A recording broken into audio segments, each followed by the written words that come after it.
하나님께서 우리에게 주시는 하나님의 말씀을 레위기 18장 1절로 5절, 24절로 30절 말씀입니다. 하나님의 말씀을 제가 봉독할 때 여러분 함께 은혜를 나누시기 바랍니다. 여호와께서 모세에게 말씀하여 이르시되 너는 이스라엘 자손들에게 말하여 이르라. 나는 여호와 너희의 하나님이니라. 너희는 너희가 거주하던 애굽 땅의 풍속을 따르지 말며 내가 너희를 인도할 가나안 땅의 풍속과 규례도 행하지 말고 너희는 내 법도를 따르며 내 규례를 지켜 그대로 행하라. 나는 너희의 하나님 여호와니라. 너희는 내 규례와 법도를 지키라.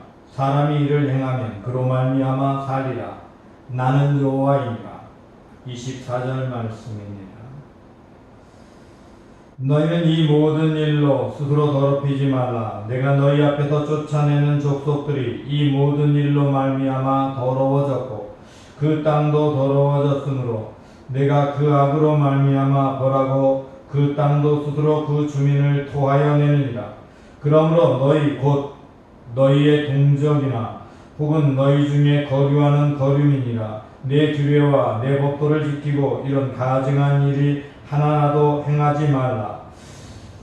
너희가 전에 있던 그 땅 주민이 이 모든 가증한 일을 행하였고 그 땅도 더러워졌느니라.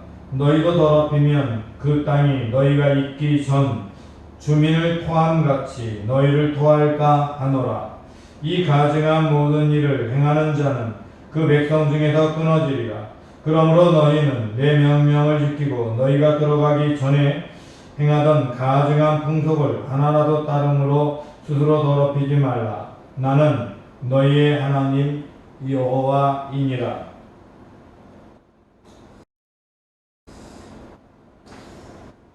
오늘 본문 레위기 18장의 말씀을 보면 하나님의 백성들이 가나안 땅에 들어가서 어떻게 행할 것인가에 대하여 말씀하고 있습니다. 사실 오늘 본문의 말씀 속에서 보면 가나안 땅의 사람들을 왜 멸하고 그 땅을 이스라엘 백성들에게 차지하게 하셨는가 하는 하나님의 뜻을 분명히 알 수 있습니다.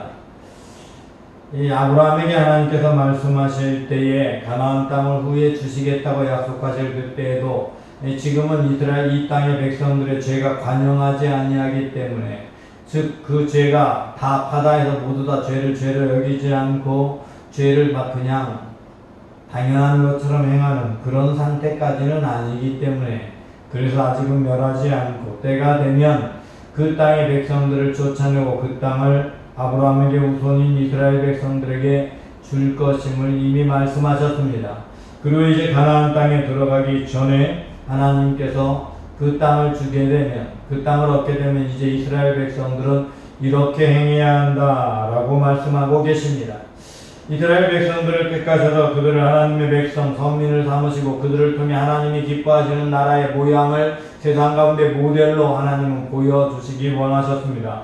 그래서 그들을 택했고 그들을 가나안 땅에 세워 그들로 하여금 새로운 하나님의 나라의 백성의 모습을 보여주고자 했습니다.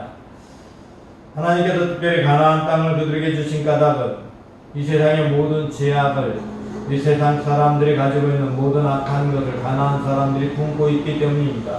이때만 해도 가나안은 굉장히 발전한 나라였고 강한 나라였습니다. 가나안의 과거에 애굽이 식민지가 됐던 경험이 있기 때문에 이때 출애굽할 무렵에 애굽의 왕은 가나안 정벌을 꿈꾸고 있었을 만큼 가나안은 그만큼 큰 나라를 이루지 않았던 소국들이었음에도 불구하고 막강한 군사력을 가지고 있었고 발달한 문명을 가지고 있었습니다. 당시에는 가장 발달한 문명을 가졌던 가나안, 그러다 보니 그들은 두려울 나라가 없었던지 그들 안에 스스로 즐기는 일에 빠집니다. 그들의 방탕함 속에 빠지게 되지요. 그들이 방탕한 시간들을 갖게 되니까 그들은 좀 더 즐겁고 재미난 일을 쫓아 살아갑니다. 그들이 쫓아갔던 재미난 일, 즐겁던 일을 그들의 타락한 문화는 무엇보다 성적인 타락이라고 할 수 있습니다. 어느 시대를 막론하고 세상이 편안해지고 먹고 살기 편해지게 되면 새로운 재미들을 찾게 마련입니다. 즐거운 여가들을 찾습니다. 여행도 가고 또 여러 가지 여가 활동들, 취미 생활을 합니다. 위험해 보이는 일, 목숨을 걸고 그 위험한 일에 무모하게 도전하면서 거기에서 쾌감을 얻기도 합니다. 그런데 인간이 가장 많이 쾌감을 얻는 것은 바로 이 성적인 것이지요.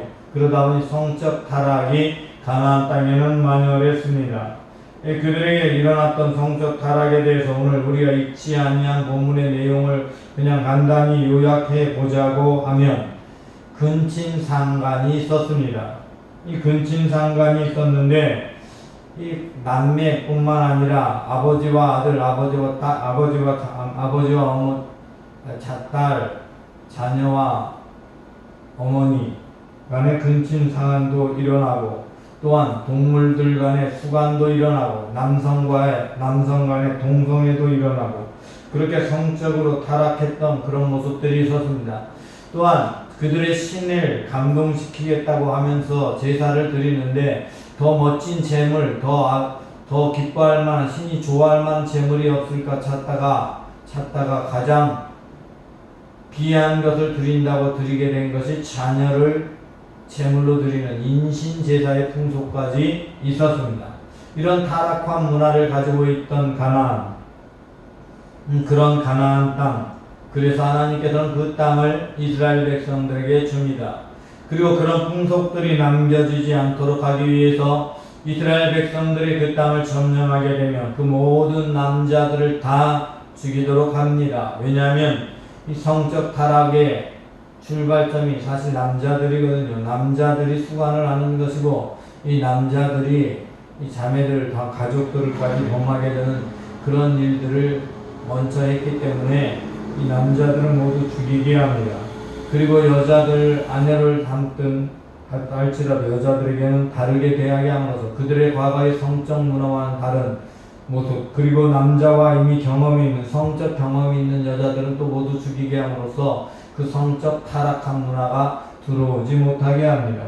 그리고 어떠한 경우에도 예굽에서 있었던 제사의 행위나 그 가나안 땅이 가지고 있던 제사의 행위들을 따라서 행하지 않도록 명령하고 있는 것이 오늘 본문의 말씀이라고 할 수 있습니다. 이 본문은 그래서 이스라엘 백성들에게 이제 이렇게 말씀하면서 시작이 됩니다. 여호와께서 모세에게 말씀하여 이르시되 너는 이스라엘 자손에게 말하여 이르라. 나는 여호와 너희 하나님이라. 너희는 너희가 거주하던 애굽 땅 풍속을 따르지 말며 내가 너희를 인도할 가나안 땅의 풍속과 규례도 행하지 말고 라고 말합니다. 즉 과거에 있었던 애굽 땅에서 있었던 그들 가운데 있던 타락한 문화나 죄악된 습관들을 이제 행하지 말아라. 가나안 땅에 들어가면 그 땅을 점령한 이후에 그들 가운데 있는 악악한 습성도 절대 따라하지 말아라. 내가 너희에게 가르쳐서 행할 바를 알게 할 테니까 너희는 이제 이러한 방식대로 살아라. 그렇게 주어진 말씀이 바로 성경의 말씀이고 십계명의 말씀이고 레위기의 말씀입니다. 그래서 제사의 공동체로 하나님과의 언약의 공동체로 하나님과 함께 이 세상을 살아가면서 공의를 이루어가는 하나님의 백성으로 그렇게 살아가라 라고 말씀하고 있는 것이지요. 이미 출애굽기에서 십계명의 말씀을 주고 십계명 말씀 이후에 어떻게 생활을 해야 된다라고 말씀하고 이 레위기 말씀을 통해서 그대로 행하라라고 말씀하고 있는 것이지요. 신명기에 가면 더 분명하게 어떻게 살아야 될 것인가를 다시 한번 말씀하게 됩니다. 그러한 말씀을 주실 것이기에 하나님이 주신 말씀대로 행하라 라고 말씀하고 있는 것입니다. 그리고 나서 이들의 악한 풍습, 가나안 사람들의 악한 풍습들을 이야기하면서 절대 그런 일들을 따라해서는 안 된다라고 말하면서 24절은 이렇게 말씀하고 있습니다.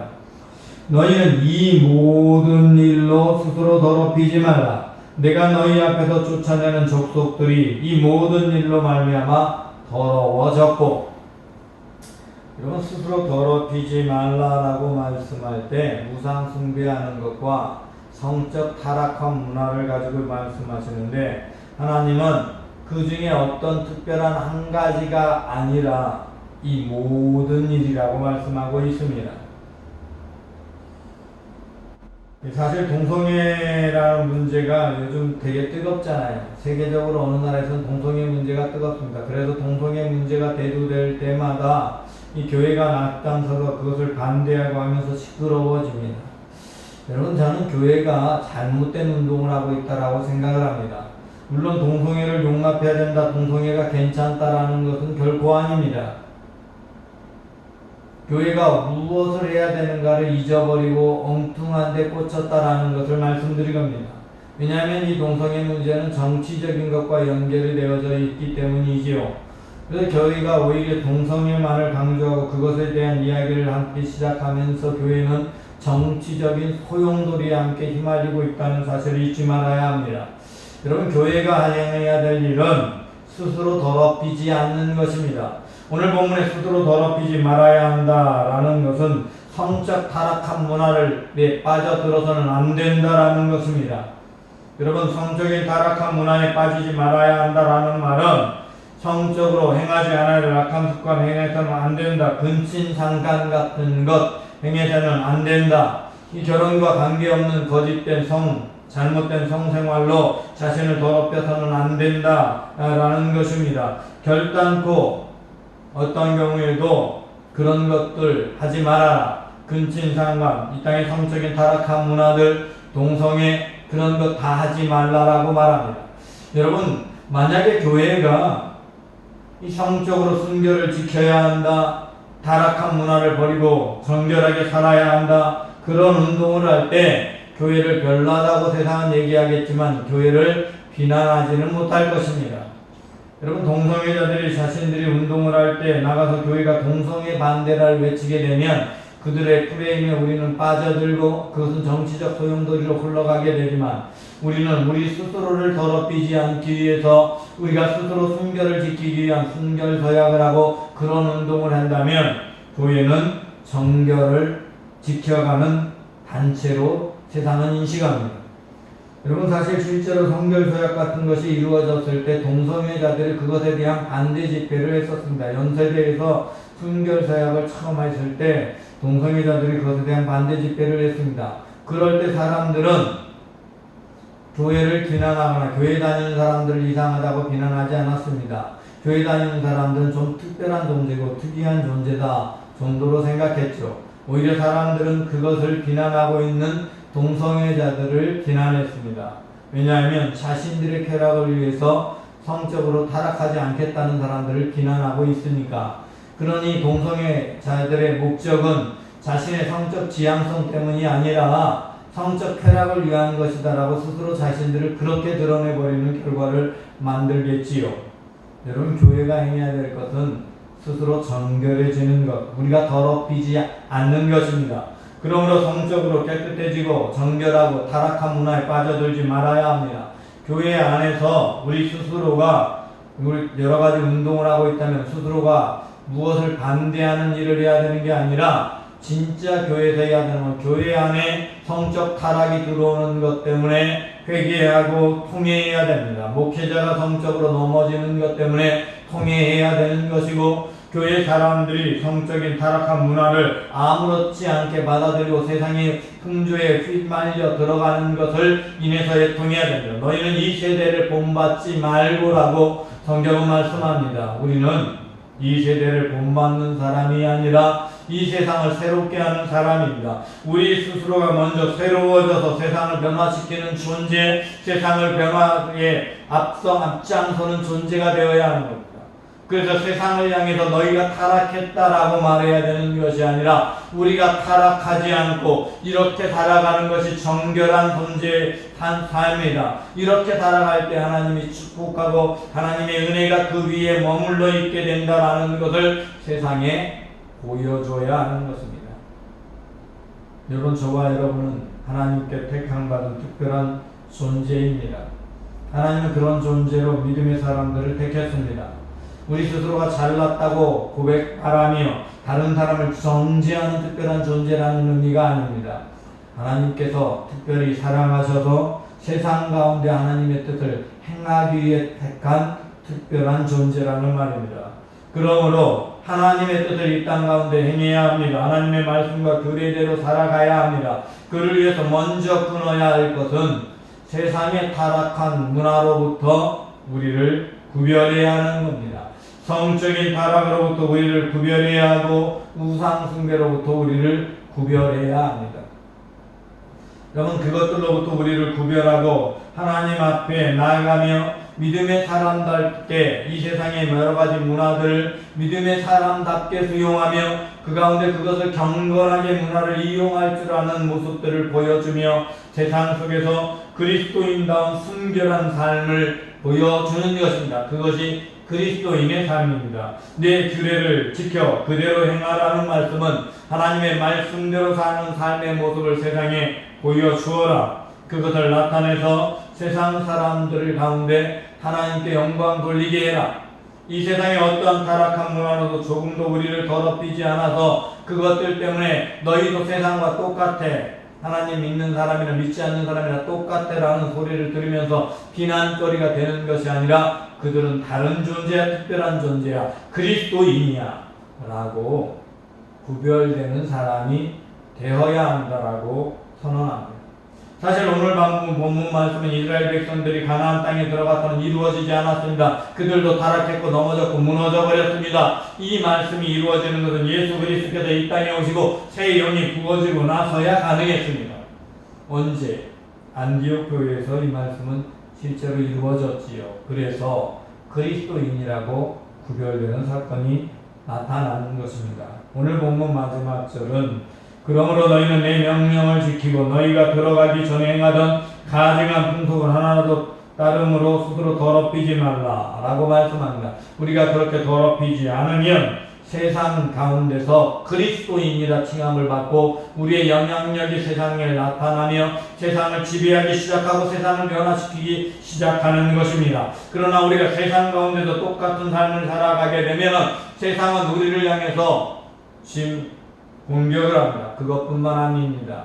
이 세상에 그런 악한 풍조를 따르지 말아야 될 이유에 대해서 오늘 보면 28절을 말씀합니다. 너희도 더럽히면 그 땅이 너희가 있기 전에 전 주민을 토함같이 너희를 토할까 하노라. 어떻게 토합니까? 세상에 무분별하고 가증한 일들을 계속해서 행하면 세상의 땅이 우리를 공격하기 시작합니다. 바이러스 같은 것들이 우리를 공격합니다. 성적 타락으로 성병이 생겨나고 에볼라 바이러스 같은 바이러스도 생겨나고 그런 거 아닌 성적 타락이나 무분별한 식생활, 악한 식습관 때문에 이 땅 가운데 바이러스들이 우리들에게 들어오게 되는 겁니다. 오늘날 코로나 바이러스 같은 것도 역시 그런 타락한 문화, 하나님 앞에 구별되지 않은 삶을 살기 때문에 일어난 일입니다. 그러므로 그리스도인들은 그 가운데서 구별된 삶을 살아감으로 세상 가운데도 좀 더 구별된 삶, 특별히 코로나 바이러스 같은 것들이 유행할 때는 바이러스가 전파되지 않도록 더 구별된 모습을 세상 가운데 나타내므로 그리스도인이라는 칭함을 받아야 합니다. 우리 스스로가 더럽히지 않는 삶, 구별된 삶. 제가 청년 때 푸르고 푸른 그리스도의 계절이 이 땅에 오게 하자 CCC에서 그런 것들을 외치고 그럴 때가 있었지요. 여러분, 그것은 CCC가 하는 것이 아니라 그리스도인이라면 당연히 해야 하는 것입니다. 그리스도인이라면 구별된 삶을 살아감으로 세상의 죄로부터 더럽혀지지 않고 세상의 타락한 문화로부터 더럽혀지지 않은 구별된 삶을 살아감으로 세상 가운데 그리스도인다운 모습을 나타내고 그리스도의 빛을 비추어 가는 것입니다. 저와 여러분 모두가 그런 은혜를 세상 가운데 나타내는 영향력 있는 믿음의 사람이 되시기 바랍니다. 하나님, 오늘도 주님의 은혜 가운데 주 앞에 나와 예배합니다. 오늘도 주님께서 우리의 삶 가운데 동행하여 주시고 우리의 말하고 행하고 생각하는 모든 것을 주장하여 주시며 우리가 이 땅 가운데서 하나님이 살아계신 것과 우리와 함께 하시는 것을 분명히 증거하는 믿음의 삶을 살아가게 하여 주옵소서. 주께서 진리의 말씀으로 우리 한 사람 한 사람을 지켜주시고 우리의 말하고 생각하고 행하는 모든 것을 능하게 하심을 믿습니다. 주님, 세상의 풍조로부터 우리를 지킬 수 있는 굳건한 믿음을 주시고 성령 하나님께서 끊임없이 말씀하시고 감동하실 때에 우리가 그 성령 하나님의 인도하심을 따름으로 세상 가운데 구별된 존재로 살아가며 주의 말씀을 이루어가는 믿음의 사람, 세상에 말씀의 빛을 비춰가는 하나님의 백성이 되게 하여 주옵소서. 이 예수 그리스도 이름으로 기도드리옵나이다.